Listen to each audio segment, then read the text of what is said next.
Top quality और consistent performance के लिए सिर्फ सिल्वर पंप नाम याद रखना। સાઉથ બોપલના વીઆઈપી રોડ પર નબીરાઓ બેફામ બન્યા। નશામાં ધૂત કાર ચાલકે એક્ટિવા ચાલક મહિલાને અડફેટે લીધી। સ્થાનિકોએ કાર ચાલકને પકડતા પીઆઈ હોવાની ઓળખ આપી। વડોદરાના છાણી પોલીસ સ્ટેશનના પીઆઈ ગઢવી હોવાની ઓળખ આપી। બેફામ કાર ચલાવીને અકસ્માત કરતા એક્ટિવા ચાલક મહિલા ઇજાગ્રસ્ત થયા। સ્થાનિકોએ નબીરાને પકડીને પોલીસના હવાલે કર્યો। સદનસીબે અકસ્માતની ઘટનામાં મહિલાનો આબાદ બચાવ થયો।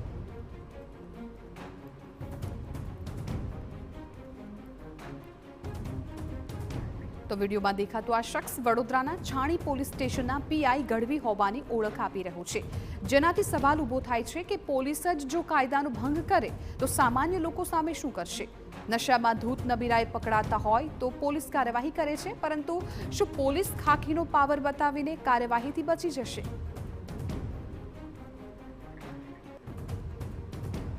તો અમદાવાદનો આ બનાવ છે કે જ્યાં સાઉથ બોપલના વીઆઈપી રોડ પર નબીરાઓ બેફામ છે। નશામાં ધૂત કાર ચાલકે એક્ટિવા ચાલક મહિલાને અડફેટે લીધી।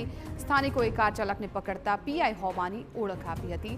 અમારા સંવાદદાતા મિહિર આ મામલે વધુ જાણકારી આપવા માટે ફોનલાઈન પર જોડાઈ ગયા છે। મિહિર, સમગ્ર મામલે શું જાણકારી અત્યારે મળી રહી છે?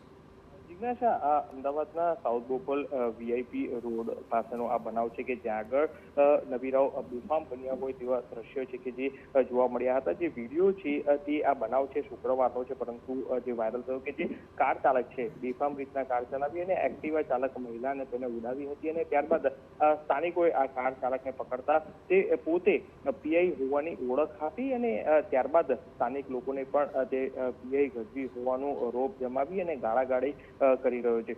જે આ નબીરા છે કે જેને વડોદરાના છાવણી પોલીસ સ્ટેશનમાં પીઆઈ ગઢવીની ઓળખ આપી અને લોકો સાથે તેને જે આ રીતના બીભત્સ વર્તન છે તે કર્યું હતું। જોકે આ કાર ચાલક છે દારૂના નશામાં હતો અને તે પણ લોકોએ આક્ષેપ કર્યો છે। સાથે જ આ સ્થાનિકોએ આ નબીરાને પોલીસના હવાલે સોંપ્યો હતો અને ત્યારબાદ એક્ટિવા ચાલક છે તે મહિલાનો આબાદ બચાવ થયો અને તે સારવાર અર્થે હતા। ત્યારબાદ જે મહિલા સામાન્ય ઈજા થઈ હતી, જેથી જે આ અકસ્માત કરનાર છે કે તેને બંને વચ્ચે સમાધાન થતા પોલીસ દ્વારા કોઈ પણ કાર્યવાહી છે તે કરવામાં નથી આવી, માત્ર નોંધ કરી અને ત્યારબાદ સમાધાન થઈ ગયું હતું। પરંતુ જે વિડીયો છે તે વાયરલ થયો અને ત્યારબાદ જે સામે આવ્યું કે તેને ખોટી પીઆઈની ઓળખ આપી હોવાનું અત્યારે હાલ પ્રાથમિક તપાસમાં સામે આવ્યું છે અને જેને લઈને પણ હવે આગામી સમયમાં પોલીસ દ્વારા આ રીતની ખોટી ઓળખ આપી છે તો તે મામલે પણ ફરિયાદ છે તે નોંધાઈ શકે છે।